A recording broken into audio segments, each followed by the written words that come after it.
नमस्कार बच्चों, कैसे हैं। आशा है आप सभी अपने अपने घर पर कुशल मंगल से होंगे और बाहर नहीं जा रहे होंगे। घर पर ही रह कर के अपना ख्याल रख रहे होंगे। अपना हाथ कम से कम 20 मिनट तक ज़रूर धोते होंगे। इन चीज़ों का ख्याल करते हुए ही आप कोरोना से बाहर आ सकते हैं। तो आइए चलते हैं, व्यंजन संधि पढ़ते हैं। इससे पहले आपने स्वर संधि के सभी भाग पढ़ लिए हैं। आज हम पढ़ेंगे व्यंजन संधि।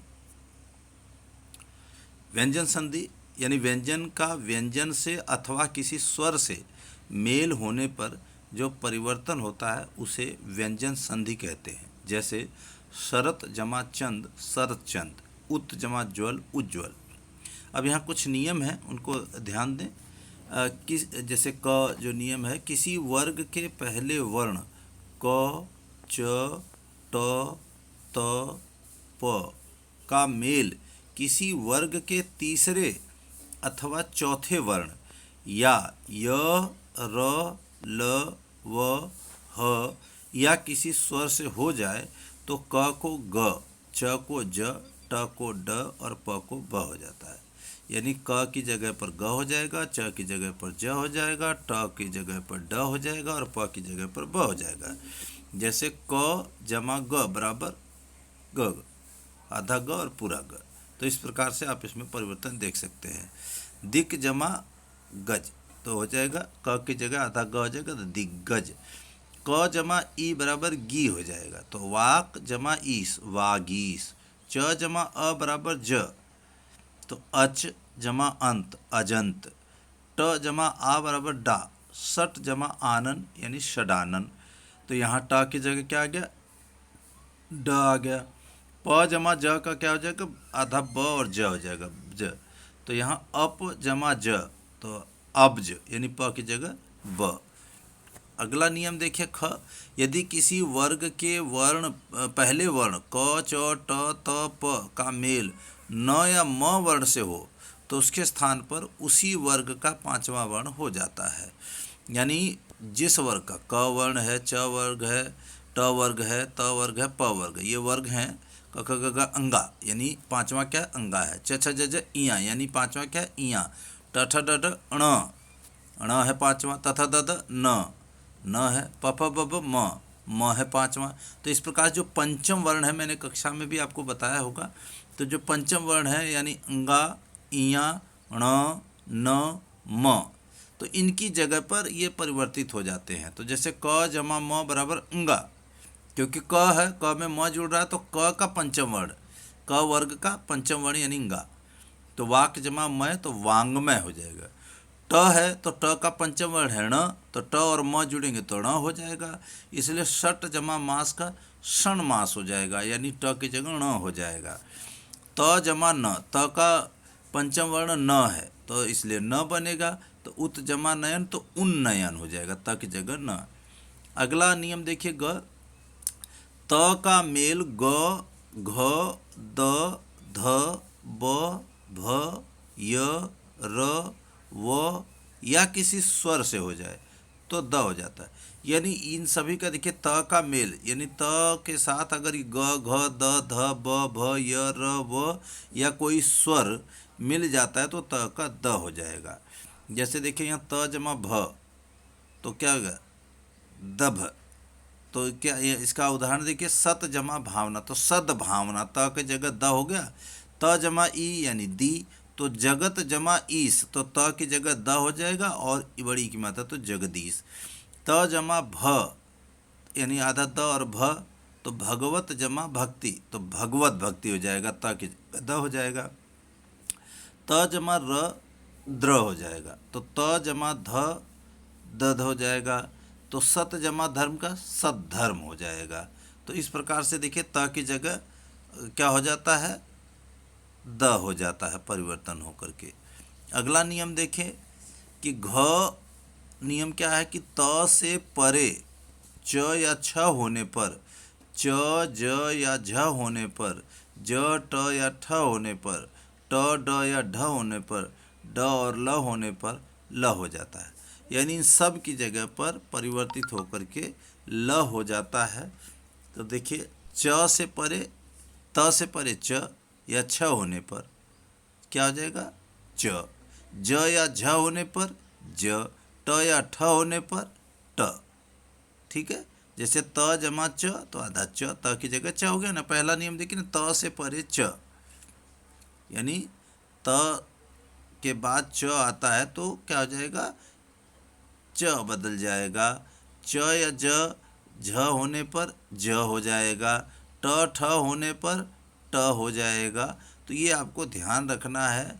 तो इसी हिसाब से बदलेगा। जैसे त जमा च बराबर आधा च च, तो उत जमा चारण उच्चारण, त की जमा आधा च, त ज का आधा ज हो जाएगा। यानी जिसके साथ ये जुड़ रहा है त, उसी वर्ण में परिवर्तित हो जाता है। यानी त के साथ च जुड़ा तो च हो जाएगा, त के साथ ज जुड़ा तो ज हो जाएगा, त के साथ ड जुड़ा तो ड हो जाएगा, त के साथ ल जुड़ा तो ल हो जाएगा। ये आपको ध्यान देना है।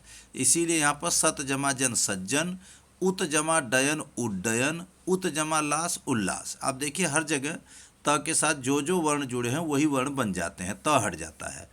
अब त का मेल यदि श से हो तो त को च और श को छ बन जाता है। यानी त का क्या बन जाएगा? च, और श का क्या बन जाएगा? छ।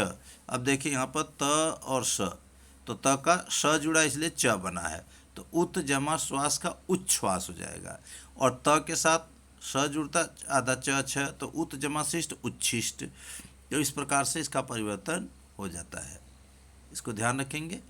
च नियम देखिए, त का मेल यदि ह से हो तो त का द, यानी त का मेल यदि ह से हो जाता है तब त की जगह द हो जाता है, और ह का ध हो जाता है और ह की जगह ध हो जाएगा।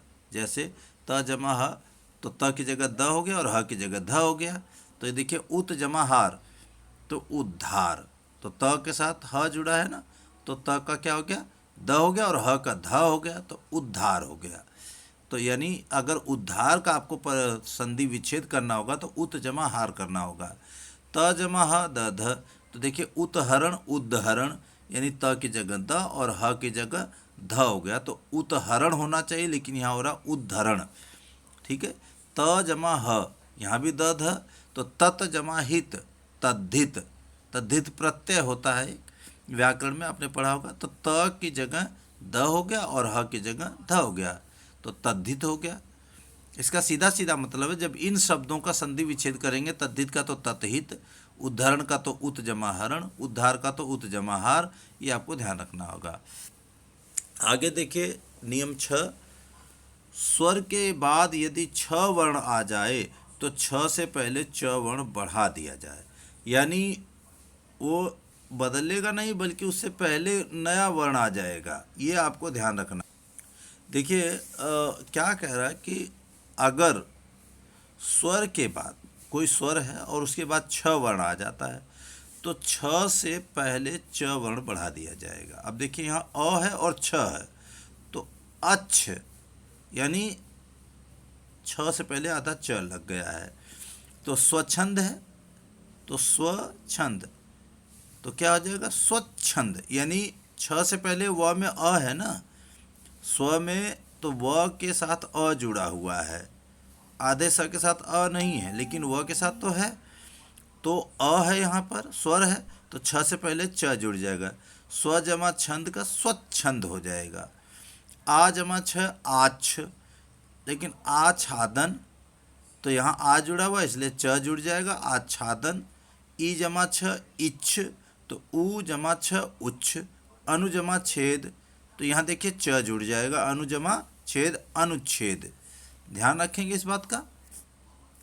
अगला नियम है ज, यदि म के बाद क से म तक, म के बाद ध्यान रखिए म एक पंचम वर्ण है जो प का पांचवा वर्ण है, प वर्ग का।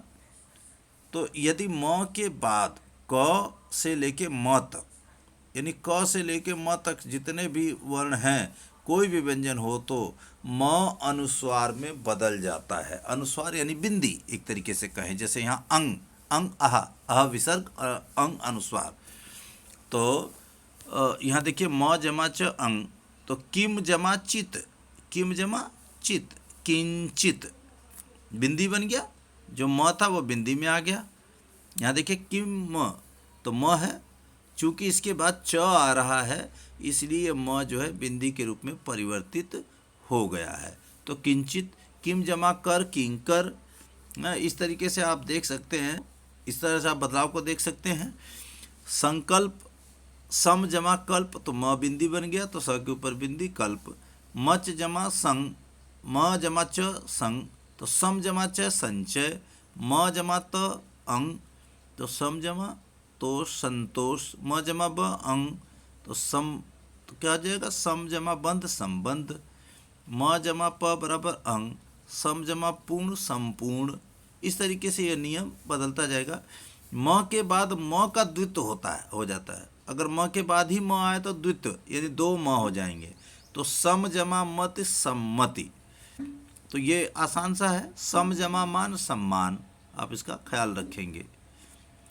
नियम या, म के बाद य, र, ल, व, श, स, ह में से कोई व्यंजन होने पर म का अनुस्वार हो जाता है। वो म का अनुस्वार जैसे पिछला आपने पढ़ा है, बिल्कुल यहाँ पर वही रूप है, बस उसके बाद भी वहाँ तो दिया कि म के बाद क से लेके म तक कोई भी स्वर आता है, व्यंजन आता है तो म अनुस्वार में परिवर्तित हो जाता है। लेकिन ये दूसरा नियम उसी के साथ का है कि य, र, ल, व, श, ह यानी य से लेके ह तक जो व्यंजन है वो भी आते हैं, तब भी वह अनुस्वार में परिवर्तित हो जाएगा। और इस प्रकार से देखिए, सम जमा लग्न, ल है तो सम का बिंदी, स का बिंदी के रूप में परिवर्तन, और इस प्रकार से संलग्न हो जाएगा। सम जमा रक्षण, संरक्षण, तो ये सब आप अपनी उत्तर पुस्तिका में जरूर लिख लें। अगला नियम है ट, री, र, श से परे न का ण हो जाता है, ध्यान रखिए। परंतु च वर्ग, ट वर्ग, त वर्ग, श और स का व्यवधान हो जाने पर न का ण नहीं होता।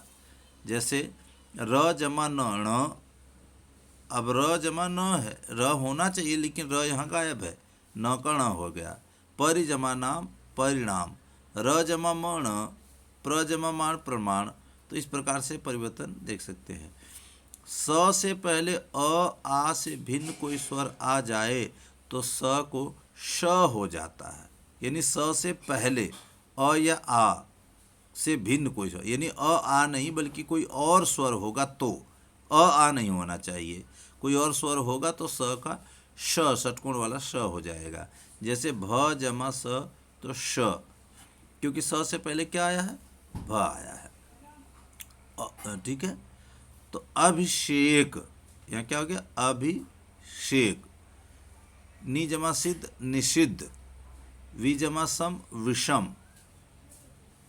तो इस प्रकार से आपने पढ़ा व्यंजन संधि। आशा आपको समझ में आई होगी और आप इसे अपनी उत्तर पुस्तिका में जरूर लिखेंगे। घर में रहें, सुरक्षित रहें। इन्हीं शब्दों के साथ गुलाबचंद जैसल, स्नातकोत्तर हिंदी, केंद्रीय विद्यालय हरसिंहपुरा, एक बार फिर से आप सभी को बहुत बहुत धन्यवाद।